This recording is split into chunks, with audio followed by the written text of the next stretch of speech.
Shalom, Hotep, Ashe, Assalamu alaikum to the family. We are in another new year according to them. I put several posts on here this morning concerning the Gregorian calendar and the Mayan calendar. Now, the Mayan calendar is the oldest, most accurate calendar ever produced. And of course, that was produced by us.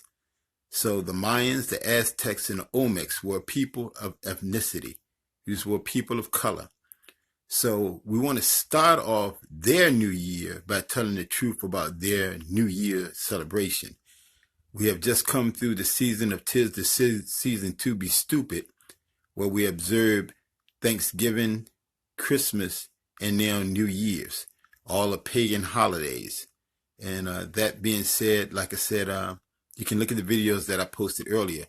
But primarily the reason I'm on here this morning is to talk about this date, in particular, an event that took place that we are not taught correctly in the history classes, even on the college level. President Abraham Lincoln, on January 1st, 1863, we have been taught the basicness of this, but not in its entirety. So I'm going to go into it in its entirety. January 1st, 1863, President Abraham Lincoln would release into the world the Emancipation Proclamation. Now, when I was working on my thesis was on Hannibal Hamlin. Hannibal Hamlin is not known by too many people. Hannibal Hamlin was the first vice president under Abraham Lincoln. Many people are not aware Lincoln was actually selected. Presidents are not elected. They are selected by the elites. So he was selected 2 terms. All right. The first term he was selected, he would become president of the United States. His vice president was Hannibal Hamlin. The second time he became president, he was selected. His vice president was Andrew Johnson. Of course, Johnson would become president upon the assassination of Lincoln. So on January the 1st, 1863, the Emancipation Proclamation will be revealed into the world at Gettysburg, Pennsylvania. Of course, this was during the height of the Civil War. So what is the origins of the Emancipation Proclamation? Why was it written? On September the 22nd, 1862, Abraham Lincoln began to write the Emancipation Proclamation. Once it was completed, the first person to hear the entirety of the Emancipation Proclamation would be Hannibal Hamlin. Now, Hannibal Hamlin was a mulatto. It was professed that he was a mulatto, a person that was mixed in black, still being debated to this day. Not concerned with it.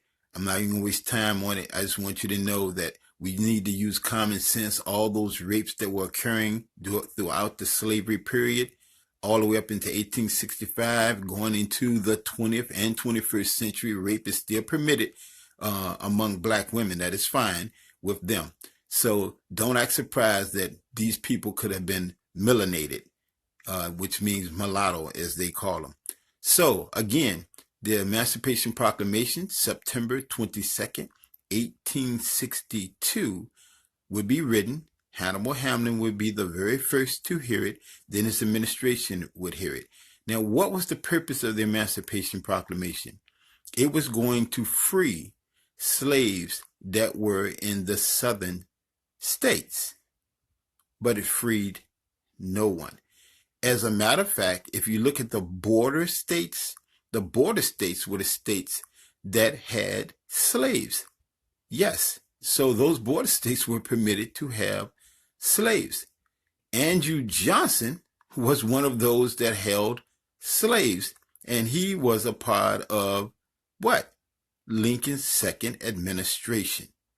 So the Emancipation Proclamation, again, didn't free anyone. Now, what many people are not aware of, December the 31st, 1862, one day before the Emancipation Proclamation would be revealed into the world, Lincoln administration went into a contract with a man by the name of Bernard Koch, K-O-C-K, on the island of Haiti, El Vichy, part of Haiti, El Vichy, Haiti. And the plan was to run an experiment where 5,000 of our ancestors would be sent down to Haiti to run an experiment to see if they could survive in the conditions of Haiti. It was a failure. So what took place?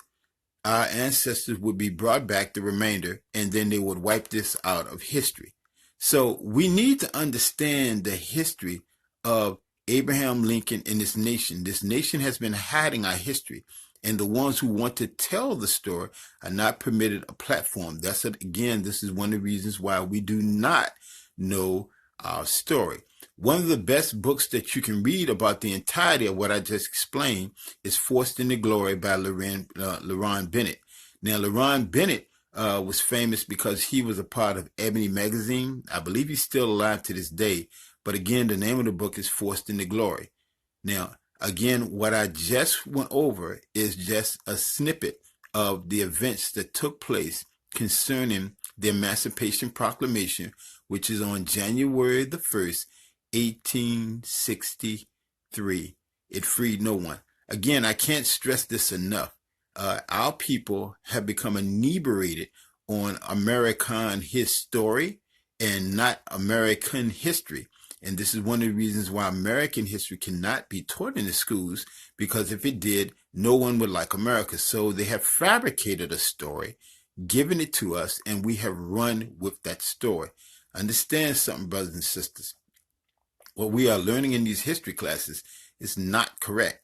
And anyone that would like to challenge anyone who is in those schools teaching this, they're not going to come from behind those desks, because they know that they will not be able to hold their own in a debate. So again, summarizing very quickly, September the 22nd, 1862, the Emancipation Proclamation was signed. January the 1st, 1863, the Emancipation Proclamation would be revealed into the world. It freed no one whatsoever, and Lincoln never had any intentions on freeing the slave. As a matter of fact, Lincoln said, if I can permit slavery to go on without separating the Union, I would. This is what Lincoln said. So this is very well noted, but they have to keep this information out the textbooks. And then the few that know it, again, are not given a platform to tell you this.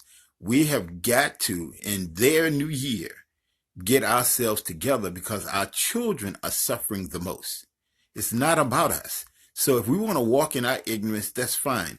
But our children have to pass this legacy on of who we are, and we need to tell the truth about America and the imperialists and what they are still doing to this very day. So in this new years of theirs, I will continue to come out and tell you all those things that they will not tell you. And I will continue to tell you about things that you need to know as well that's happening currently, because we are in a very dismal point in world history. And so with that, I would say to everyone, I will be seeing you again soon. And I would say Shalom, Ashe, Hotep, Assalamu alaikum to the family. Take care on this day.